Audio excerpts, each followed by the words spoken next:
तपाईले हेल्दी खाना खाइरहनु भएको छ तर कुन खानेकुरासँग खाँदै हुनुहुन्छ भन्ने कुराले पनि शरीरले पाउने फाइदामा धेरै फरक पार्न सक्छ। आउनुस् आज कुरा गरौँ केही त्यस्ता फुड कम्बिनेसनको बारेमा जसमा हामीले सावधानी अपनाउनु पर्छ र जसलाई चाहिँ साइन्टिफिकल्ली एकदमै राम्रो मानिएको छ। दाल, चना वा साग खाएपछि तुरुन्तै चिया पिउने बानी छ? चिया र कफीमा भएका पोलिफेनोल्सले प्लान्ट बेस्ड नन हेम आइरनको एब्जर्प्सन घटाउन सक्छन्।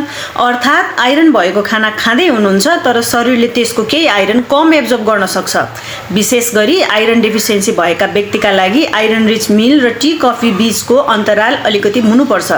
औषधि दुधसँग खाँदा अझ राम्रो हुन्छ भन्ने सोच्नुहुन्छ? दुधमा भएको क्याल्सियमले केही औषधिसँग इन्टरेक्सन गरेर तिनीहरूको एब्जर्प्सन घटाइदिन्छ। त्यसैले सबै मेडिसिन्स दुधसँग लिनु राम्रो हुँदैन। औषधि लिँदा त्यसको इन्स्ट्रक्सन हेरेर अथवा फार्मासिस्ट वा डाक्टरले भने अनुसार गर्नुपर्छ।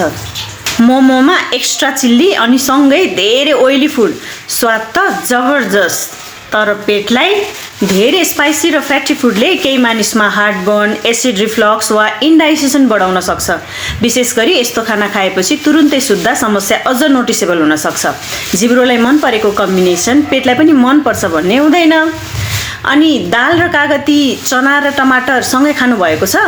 भिटामिन सीले प्लान्ट बेस्ड नन हेम आइरनलाई शरीरले एब्जर्ब गर्न सजिलो बनाइदिन्छ। त्यसैले आइरन रिच फुड खाँदा भिटामिन सीको प्रयोग गर्नु राम्रो कम्बिनेसन मानिन्छ। सलादमा नट्स वा सिड्स थप्नु केवल स्वादका लागि होइन, गाजर, पालुङ्गो जस्ता भेजिटेबल्समा हुने फ्याट सल्युबल भाइटामिन्स जस्तै ए, ई र के को एब्जर्प्सनका लागि डाइट्री फ्याट आवश्यक हुन्छ। त्यसैले भेजिटेबल्स र नट्सको कम्बिनेसन एकदमै राम्रो कम्बिनेसन हो।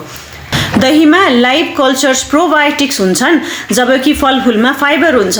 फाइबर हाम्रो ठुलो आन्द्राको बेनिफिसियल गट ब्याक्टेरियाका लागि उपयोगी हुन्छ भने प्लेन योगर्टसँगै विभिन्न फलफुल र नट्स जस्ता न्युट्रिएन्ट रिच फुड जोड्नु स्वादिलो मात्र होइन, गट फ्रेन्डली मिल पनि हो। तर ध्यान दिनु, सबै प्याकेज योगर्टमा सामान्य मात्रामा लाइभ कल्चर्स हुँदैनन्, त्यसैले लेबल हेर्नु एकदमै राम्रो हुन्छ। यस्तै दैनिक जीवनका साइन्सका कुरा जान्नको लागि फलो गर्न नबिर्सिनुहोला। धन्यवाद।